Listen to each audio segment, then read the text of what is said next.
Hello guys, അങ്ങനെ ഞാൻ എൻ്റെ വീട്ടിലേക്ക് പോകണം. അപ്പോൾ ഞങ്ങൾ റെഡിയായി പോകുന്ന വഴിക്ക് പെട്രോളൊക്കെ അടിച്ച് ലൈം കുടിക്കാൻ പറഞ്ഞ് ഞങ്ങൾ ഒരു ബേക്കറി കയറി. ഞങ്ങൾ ലൈമൊക്കെ കുടിച്ച് അങ്ങനെ ഞങ്ങൾ വീട്ടിലേക്ക് പോയി. വീട്ടിലെത്തിക്കഴിഞ്ഞപ്പോഴത്തേനും ചേച്ചിയും പിള്ളേരും എല്ലാവരും വന്നിട്ടുണ്ടായിരുന്നു.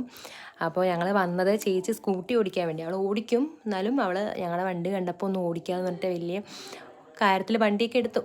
പട്ടിയാണെങ്കിലോ ഭയങ്കര കൊണിയൽ ഞങ്ങൾ കണ്ടു കഴിഞ്ഞപ്പോൾ. പിന്നെ ഞങ്ങൾ വീട്ടിലേക്ക് ഒരു വാഷിംഗ് മെഷീൻ്റെ ഒരു കവറൊക്കെ വാങ്ങിച്ചിട്ടുണ്ടായിരുന്നു. അപ്പോൾ അത് സെറ്റ് ചെയ്തപ്പോഴത്തേനും അമ്മ അത് നോക്കുമായിരുന്നു എങ്ങനെയാണെന്നുള്ളത്. പിള്ളേരുടെ കാര്യം പിന്നെ പറയണ്ട, വികൃതി എന്ന് പറഞ്ഞു കഴിഞ്ഞാൽ ഫുൾ വികൃതി. മരത്തിൻ്റെ മണ്ടയിൽ വലിഞ്ഞ് കയറുക, ആകെ കച്ചറ പുച്ചറ. പിന്നെ വീട്ടിൽ നിന്നൊരു ഫ്രൂട്ട്സ് നമ്മൾ വാങ്ങിച്ചിട്ടുണ്ടായിരുന്നു. അബിയു എന്ന് പറയുന്നൊരു ഫ്രൂട്ടാണ്.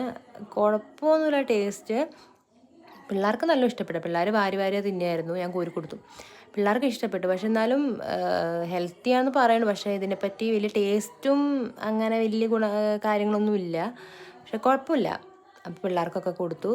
അപ്പം അങ്ങനെ ഇന്നത്തെ ദിവസം വീട്ടിൽ പിള്ളേരുടെ കൂടെയും ചേച്ചിയുടെ കൂടെയൊക്കെ അടിച്ചു പൊളിച്ചു. ബായ്.